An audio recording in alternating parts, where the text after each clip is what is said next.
porque temos o assunto dos desempregados. A taxa de desemprego no Brasil caiu para 7,6% no trimestre que encerrou em outubro. Detalhe que é a menor taxa desde fevereiro de 2015. E aí, Débora, o que puxou exatamente esse resultado? Setor de transportes, por incrível que pareça. O que a gente está vendo, e transportes também inclui correios, por exemplo, né? Então, tem vários pontos aí que a gente pode colocar. Final de safra, que a gente sabe que tem que aumentar ali transporte, vai chegando no final de ano, você tem que aumentar ali também o volume de entregas, então tudo isso está correlacionado. Vamos aqui para a tela para a gente ver essa taxa como ela está agora e como vem decrescente, tá? A expectativa do mercado era que houvesse uma estabilidade, caiu para 7,6%, ou seja, a gente vem aqui, ó, desde novembro, dezembro, né, agosto, setembro, ali o trimestre de 2022, 8,3%. A gente teve aqui, já entrando no início do ano de 2023, um aumento até aqui fevereiro, foi para 8,5%, só que pode explicar pelo fato de que pessoas nesse período do ano param um pouco mais de procurar emprego, isso pode ter tido uma elevação ali, vem carnaval, férias e tudo mais. Depois disso, a gente vem decrescente, chegamos aqui a 7,6% nessa taxa de desemprego do PNAD, que é um dado do IBGE, né?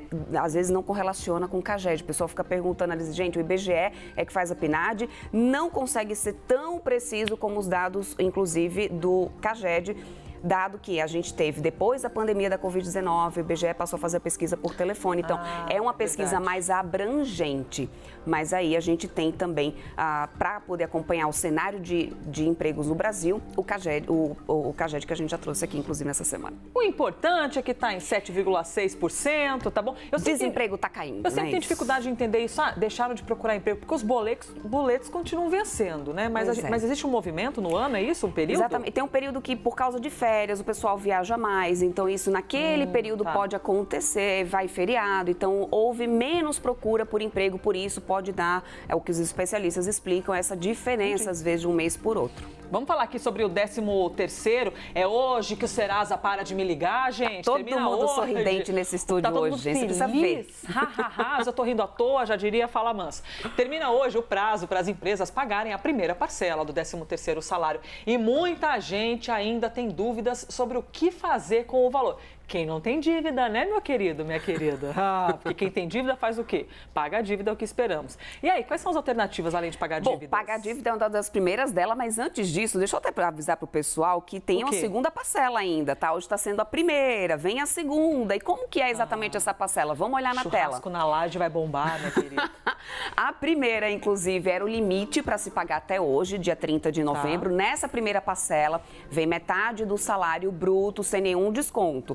Segunda parcela tem que ser paga até o dia 20 de dezembro. Mas, gente, não vai encher o bolso agora e pensar, eu vou ter esse montante lá em dezembro. A segunda parcela ela é menor, porque tem os descontos, inclusive, de INSS, de todos os impostos, elas vêm na segunda parcela, que aí pode ser paga até o dia 20 de dezembro. Agora, o que eu vou fazer com o 13º salário? É claro que é sempre a orientação de todos os especialistas, economistas, a gente tem que se desfazer dos juros mais altos. Então, eu tenho muitas dívidas, como é que eu faço? Elege a que tem os juros mais altos, tenta negociar aquela e se livrar dela para começar o ano bem de cabeça tranquila. Então, a gente precisa, na próxima tela a gente vai acompanhar aqui justamente quais são as orientações, as dicas, o que fazer. Antes de tudo, antes de você programar de viajar, comprar presente, vamos quitar essas dívidas. Eleger a que tem os juros mais altos e desfazer dela. Se sobrar um dinheirinho, você poupa para poder lembrar que em janeiro as contas são maiores, porque vem impostos, vem IPTU, vem IPVA, matrícula escolar, tem bastante coisa. Então, já prepara um dinheiro para isso aí, para não adquirir novas dívidas. Depois, se sobrou mais dinheiro, vamos deixar uma parcela para reserva de emergência? O que é essa reserva de emergência? Ficou desempregado, o que eu faço agora? Como é que eu vou pagar os boletos? Você deve deixar o indicado, pelo menos 6 vezes o valor do seu salário guardadinho em algum lugar em que aí você possa investir em rendimentos mais altos do que a poupança. Aí existem vários investimentos, tem tesouro, tem alguns fundos que são indicados aí que tem menos risco para aqueles investidores que não estão mais atrelados, né, não estão dispostos ao risco mais alto. Busca renda fixa, tem várias orientações para poder você seguir aí em relação a isso. Por último, resolvi toda a minha vida, Débora. Aí você vai ver uma viagem, um lazer, comprar um presentinho, mas de olho sempre, fazendo a conta para não adquirir novas dívidas. Geralmente a gente gente inverte, né? Vai o lazer e o presentinho primeiro. As classes C, D e E, mais um assunto para vocês, representam 76% da população brasileira e respondem por quase metade do consumo do país. É o que aponta uma pesquisa da PwC e do Instituto Locomotiva. E o que são exatamente essas classes, Débora? É a diferença salarial, a renda dessas pessoas, né, que estão ali na base da pirâmide e que movimentam a maioria do consumo do que a gente tem hoje no Brasil, né? E eu separei vários dados dessa pesquisa que são muito interessantes para poder a gente entender que depois da pandemia houve uma mudança no perfil de consumo. Na pandemia houve um movimento de digitização, não é digitalização. Também aprendi esse termo hoje. Digitização é quando você transforma um negócio em um modelo digital. E aí isso veio acontecendo, muitas pessoas tiveram acesso, né, a consumo digital nesse período da pandemia e isso foi deixando também esse pessoal mais criterioso. Vamos dar uma olhada? A gente traz aqui, só para vocês entenderem, do que representa essa classe C, D e E. Representa 76% da população brasileira, o equivalente a mais de 154 milhões de brasileiros. É a base da pirâmide. E essa população aqui é que está movimentando realmente o consumo no Brasil. Na próxima tela, a gente vai entender qual é essa divisão. Classe C, D e E. Como é que eu entendo isso, Débora? Classe A é que ganha mais de R$ 4.780. Classe B, entre 1.964 e R$ 4.780. Classe C, aí já cai, ó, vai de entre 1.964 até R$ 560. Classe D, de 560 a 156 e classe E até R$ 156.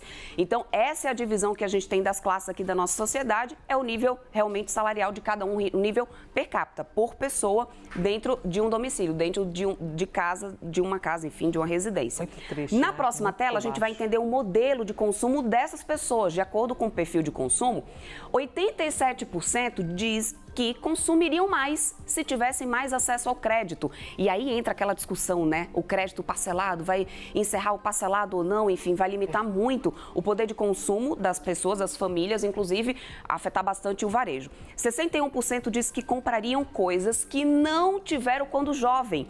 Boa parte dessa pirâmide diz muito sobre isso.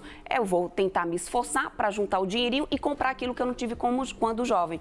66% buscam qualidade por preço justo, não é porque tem menos dinheiro que vai buscar somente o mais barato. Ou seja, olha o perfil aí mudando dessas pessoas desse consumo da classe C, D e E. E 61% diz que teriam eletrônicos e eletrodomésticos mais modernos do que aqueles que já possuem. Então faz um certo esforço maior para conseguir adquirir. Mais de 70%, aliás, diz que ficam muito felizes quando conseguem, né, poupar para adquirir alguma coisa que eles queriam muito.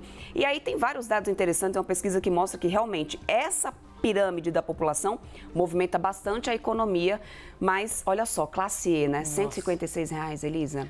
76% da população brasileira ganham menos de R$ 1.900, assim, é de chorar quando você vê a realidade do brasileiro. Débora, obrigada, ostentou artes hoje, hein, querida? Movimentou o departamento. Obrigada, Débora.